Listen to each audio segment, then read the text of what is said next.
皆さんこんにちは。リトルビーガーデンのみーこです。4月に解体したこの鳥かごの寄せ植えを覚えていますか？今日は解体したこの鳥かごを使ってまた新しい鳥かごの寄せ植えを作っていこうと思います。そしてこの解体した多肉も使っていきます。この多肉は抜き苗にして置いておけるのも魅力なんですよね。でもあまり長く置きすぎてしまうとこのピーチプリデのように徒長してしまうので注意が必要です。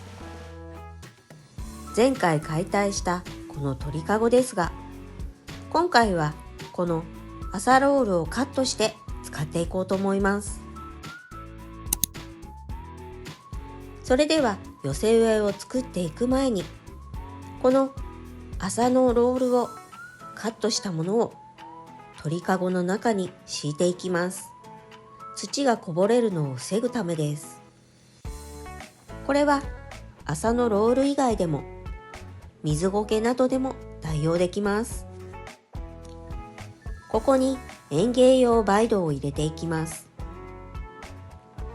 この鳥かごの寄せ植えは土がとても乾きやすいため園芸用培土のみを使用しています。この時奥側に土を盛り、手前が低くなるように傾斜をつけて土を入れていきます。土をあまり入れすぎると多肉が鳥かごの上に当たってしまうため、ここでなるべく土を低く押さえておきます。今回メインにするのはこのピーチプリデ。中心を少し外して奥側に植え付けていきます。このピーチプリデは大きく成長するため、大きく成長しすぎて鳥かごの上に背丈が届くようならカットして仕立て直しをします。次にこのチワワエンシスを植え付けていくんですが、古い根や枯れ葉は取り除いておきます。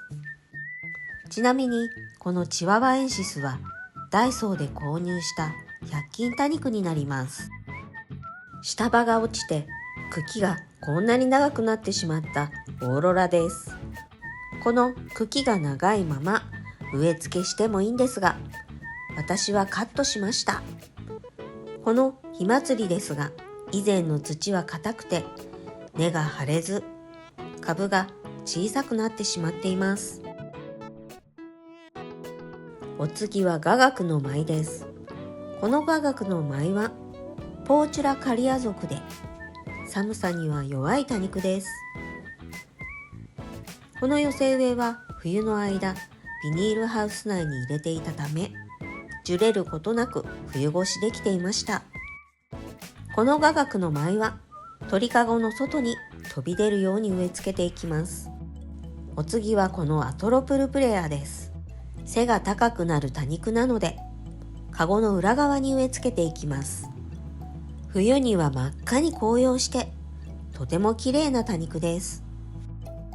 裏側は少し土が足りなかったようなので土を足して軽く押さえつけておきました。次に植えていくのはこの黄嶺です。別名は月の王子。この黄嶺も虹の玉やオーロラと同じセダム属になります。首を長く伸ばして成長するため、手前に長く伸びてきても大丈夫なように前向きに植え付けていきます。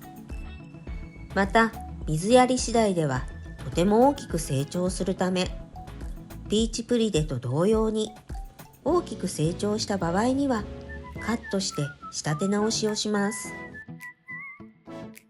黄嶺の横に植えたのは火祭りです。次に植え付けていくのはこの紅ちごです。枯れている花芽は根元からカットしておき、鳥かごの後ろ側に植え付けていきます。ちなみにこの紅ちごですが、葉ざし率がとてもいいです。落ちた葉は捨てずに葉ざししておきましょう。隣の鉢にいつの間にか紅ちごの葉が落ちて、育っているなんていうこともよくあるんです。寒い冬には日によく当ててあげると真っ赤に紅葉して寄せ植え映えする多肉です。もちろん単品で植えても可愛いんですけどね。この紅ちごも前回鳥かごの寄せ植えを解体した時の多肉なんですが、新たに植え付けしていくといつの間にか葉差しで増えて量が多くなっていましたね。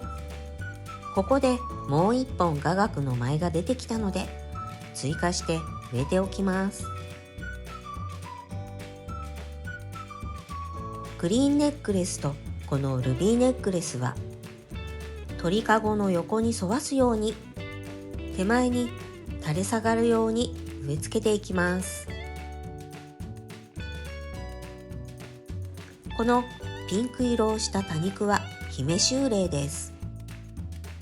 この姫秋麗も葉差しでよく増えてくれる多肉の一つです。しかも群生しやすく、群生した姿はとても可愛いんです。この姫秋麗はホームセンターなどでも手軽に入手できるので、見つけたらぜひ購入してみてくださいね。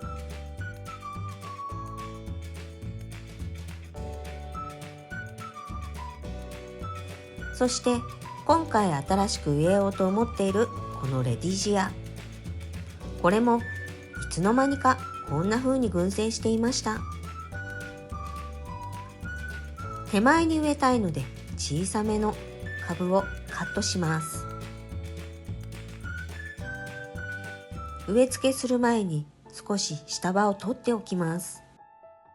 下葉を取ったらロゼットの形を確認して手前の空いているスペースに植え付けしていきます。クラウディアの葉差しも大きくなったので、これも使っていこうと思います。一番大きな株を抜いてみると根もしっかり張っていました。胴切りと葉差しでたくさん増えるクラウディア。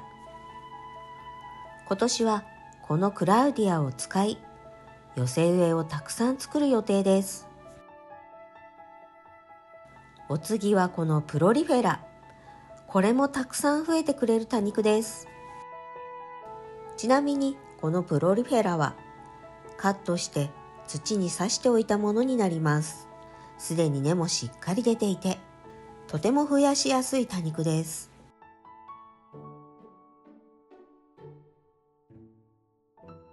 先ほど月の王子、黄嶺を植えましたが、今度は星の王子を植えていこうと思います。土に刺しやすいように下葉を何枚か外しておきます。この時葉を回転させながら茎から抜くときれいに葉が取れます。無理に葉を引っ張ってしまうと茎ごと折れてしまうので注意が必要です。この星の王子はピーチプリデとチワワ演出の間に一つ植え付けて、残りの2つは鳥かごの後ろ側に植え付けていきます。まっすぐ植えてもいいんですが、あえて斜めに植えて、成長した星の王子が鳥かごの外に飛び出すように植え付けていくのがポイントです。星の王子が鳥かごのフレームに当たっていたら、避けて外に出してあげてくださいね。この星の王子の取った下葉なんですが、実はこれ葉差しに使えるんです。土の上に置いておくと、しばらくするとこんな風に根が出てきます。皆さんもぜひ星の王子の葉差しに挑戦してみてくださいね。鳥かごの寄せ植えもだいぶ埋まってきましたが、このハートディライトの横にいつの間にか生えてきたフイリパリダムを抜いてスペースを埋めていくことにします。このセダム系の多肉はすぐに伸びて横に広がっていくので、他の多肉の邪魔にならないように、これは鳥かごの外に垂らすように植えておくことにします。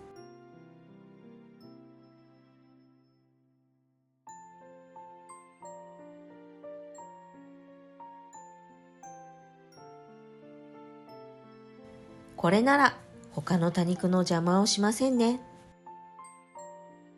鳥かごの寄せ植えの後ろにちょうどポケットのような箇所があるので、このパンクチュラータをカットして植え付けていきます。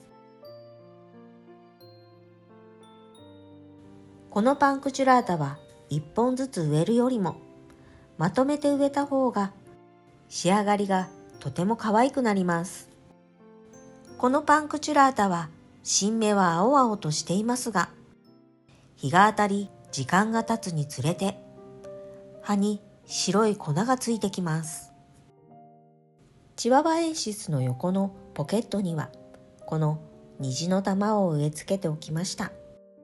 これも成長した後に外に飛び出してくるように少し斜めに植え付けをしています。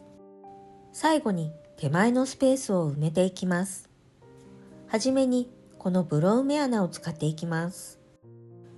私が育ててきた経験上、このブローメ穴はカットして新しい土に刺してあげる方がより増えてくれる気がしますが、もちろん古い株でもカットしてあげることで勢いが増してきます。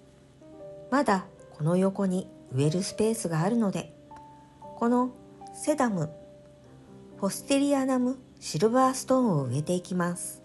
ちょっと言いにくい名前ですが、フォステリアナムシルバーストーンは購入するときに赤く紅葉していて、とても可愛く目を引いたセダムで、思わず連れて帰ってきてしまった多肉です。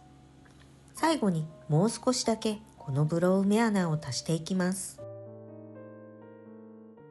そうそう、さっきちょっと気になっていたチワワエンシスの横のポケット、まだスペースがあるので、ここにもブローメ穴を植えておくことにしました。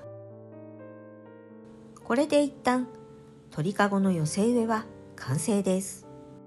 あとはこの多肉たちの成長を見ながら、また仕立て直しをしていこうと思います。